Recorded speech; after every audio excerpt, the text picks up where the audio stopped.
Hər vaxtınız xeyir olsun uşaqlar. Bugün biz sizinlə 7-ci sinif şagirdləri üçün fizikadan atomun ölçüsü mövzusunun öyrəndiklərinizi tətbiq edin və öyrəndiklərinizi yoxlayın hissəsindəki tapşırıqlara baxacağıq. Əvvəlcə öyrəndiklərinizi tətbiq edin hissəsindəki tapşırıqlara baxaq. Birinci tapşırıqda soruşur ki, qrafen karbondan alınan materialdır. Qrafendən bir atom qalınlığında lövhələr hazırlamaq mümkündür. Karbon atomunun diametrinin 0,15 nanometr olduğunu nəzərə alaraq 1,5 metr qalınlıq almaq üçün lövhəni üst-üstə qoymaq lazımdır. Yəni, neçə lövhəni biz üst-üstə qoysaq, 1,5 metr qalınlıq almış olaraq. Əslində, bu uşaqlar o qədər də çətin bir məsələ deyil.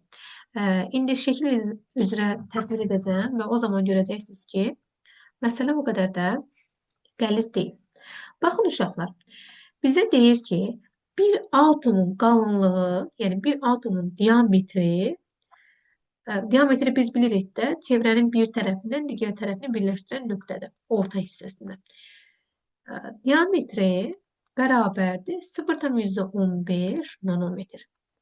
Baxın uşaqlar, indi bizə deyir ki, biz nə qədər karbon atomunu birləşdirməliyik ki, yəni üst-üstə qoymalıyıq ki, bu karbon atomlarını birlikdə ümumi uzunluq, yəni sonsuz burada nə qədər qoyacağıq, bu sonuncu qoyduğumuzla birlikdə ümumi uzunluq olmalıdır bizdə 1,5 metr. 1,5 metr. Bir karbon atomunun diametri bax burada verib ki 0,15 nanometrə bərabərdir. Nanometrə bərabərdir uşaqlar. Bunu müəyyənləşdirmək üçün ən sadə yol bundan ibarətdir ki, baxın uşaqlar, deməli, biz etməliyik ki, burada sayını hesablamaq üçün biz ümumi uzunluğumuzu bölməliyik bir karbon atomunun diametrinə. Baxın, ümumi uzunluğu bir karbon atomunun diametrinə bölərəmsə, o zaman bunun içərisinə nə qədər karbon atomunun yerləşdiyini hesablamış olaram uşaqlar. Ona görə hesablasaq, yazarıq ki, 1,5 metr bölünsün 0,15 nanometr. Baxın, mən bunları bir-birinə bölə bilmərəm hal-hazırda. Niyə? Çünki biri 1,5 metrdir, digəri isə 0,15 nanometrdir. Aşağıdakını biz çevirməliyik. Çevirdiyimiz zaman alaraq ki, 1,5 bölünsün 0,15 vurulsun. Nanometrdə 10 üstü mənfi 9 deməkdir. İstəsəz siz yəqin ki, burada 10 üstü mənfi 9-u riyaziyyatdan hələ keçməmişsiniz. Ona görə bunu sizin üçün bu şəkildə daha rahat yaza bilərəm. 1,5 bölünsün 0,15 vurulsun nanometri, yəni 10 üstü mənfi 9-u bu şəkildə yaza bilərəm. Yəni 9 dənə, yəni 9-cu 1 olacaq da, 8 0, sonuncusu da 1 olacaq. Bərabərdir. Böldüyümüz zaman alaram ki, deməli, yuxarıda 10, çünki bunlar ixtisar gedir, bölünsün 0-dan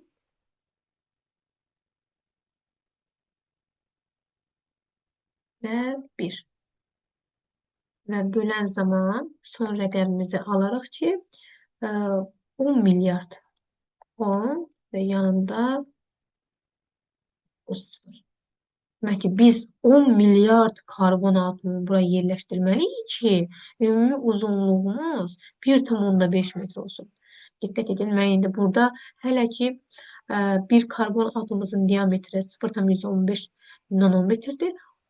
10 milyard karbon atomu buraya yerləşdirilsə, 1,5 metr uzunluqlu qalınlıq almış olarıq. Belə uşaqlar, birinci sualı izah etdik.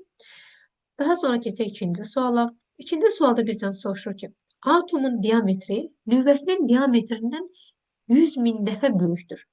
Deməli, baxın, çəkək burada. Bu olsun atomun diametri və bu olsun nüvəsinin diametri. İndi model olaraq burada göstəririk. Həqiqi olaraq belə deyil. Həqiqi olaraq atom bunun əlbəttə ki, dəfələrlə çox kiçikdir.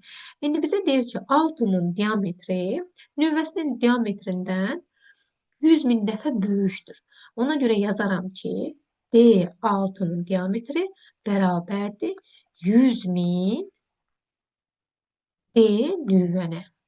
Yəni 100.000 dəfə böyük olduğunu yazdım. İndi bizə deyir ki, atom və nüvə kürə formasındadır.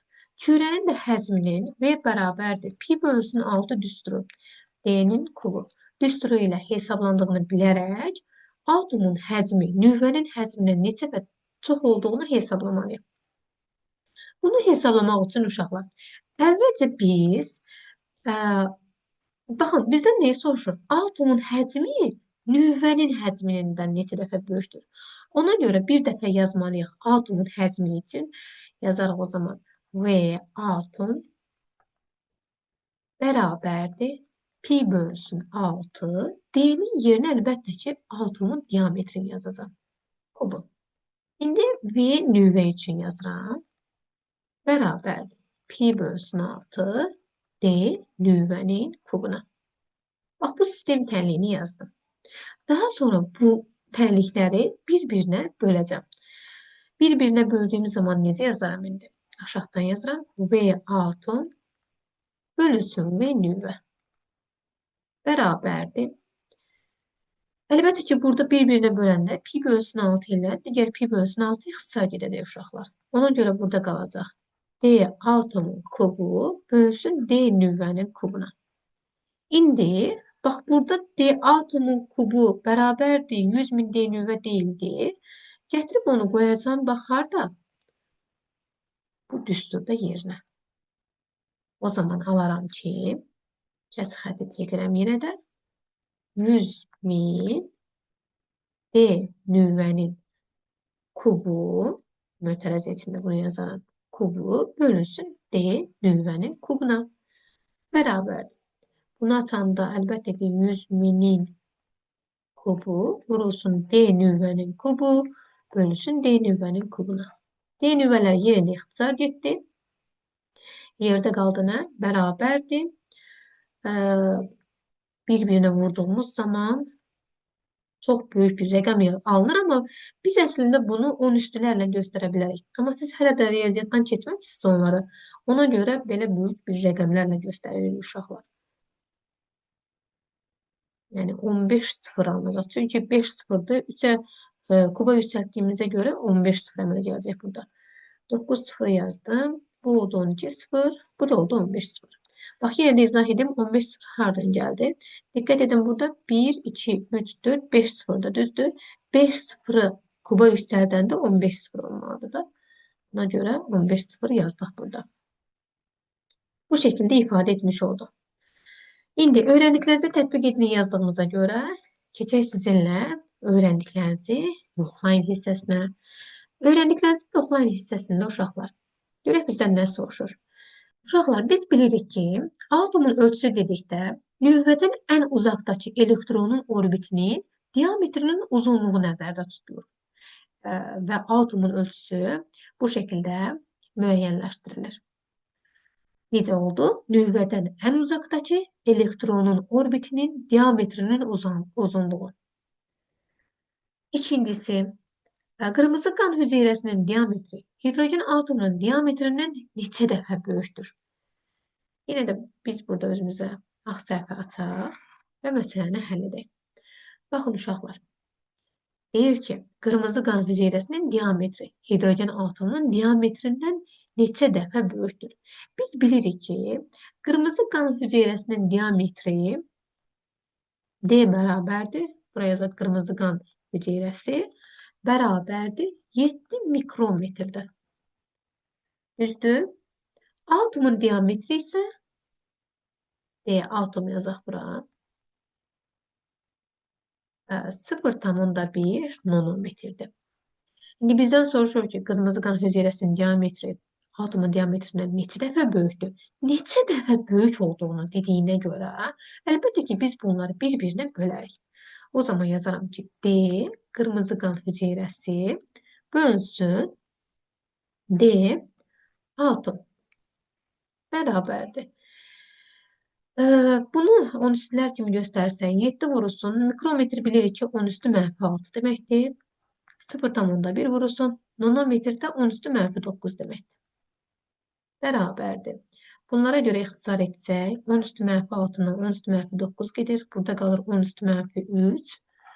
7 bölünsün 0,1 vurulsun 10 üstü mənfi 3. Bu da bərabərdir. 70.000 bölünsün 0,1. 7.000 bölünsün 0,1 o da 70.000. Bu şəkildə də tapa bilərik. Amma əgər riyaziyyatdan bunu hələ də keçməmsinizsə, bunu qrafiyə alım. Əgər riyaziyyatdan bunu hələ də keçməmsinizsə, onu da aşağıdakı kimi də yaza bilərsiniz. Yazıram buradan. Deməli, 7 vurulsun, daha doğrusu 7 mikrometr dediyinə görə 7 mikrometri necə yazaraq? Yazaq aşağıdan. 0,7 milyonda 7 bölünsün. Nanometr dediyinə görə milyardda 1 yazmalıyıq.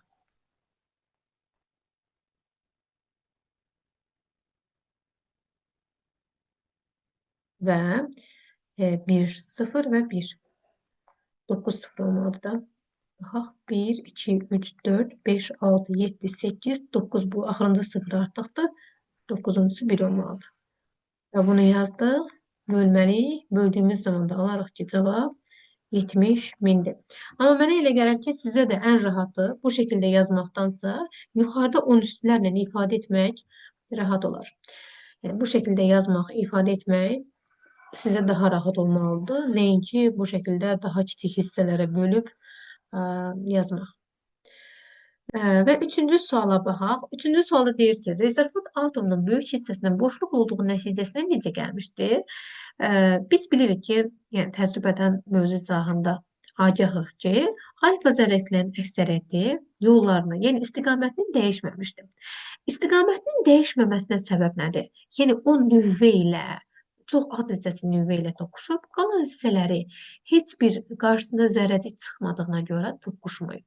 Toqquşmayıbsa, demək ki, atomun daxilində çox böyük bir hissəsi boşluqdur. Əlbəttə ki, əgər qarşısına maneə çıxarsa o istiqamətini dəyişər də, maneə çıxmasa o istiqamətini dəyişməz ki, düz deyil. Məhz bu baxımdan rezervat atomunda böyük hissəsinin boşluq olduğunu nəticəsinə gəlmişdir uşaqlar. Yəni, alfa zərrəciyinin əksəriyyəti istiqamətini dəyişməmişdir. İstiqamətini dəyişməyibsə, demək ki, atomun daxilinin böyük hissəsi boşluqdan ibarətdir. Elə uşaqlar, ümid edirəm ki, tapşırıqların izahı hər birinizə aydın oldu. Bu qədər. Sağ olun.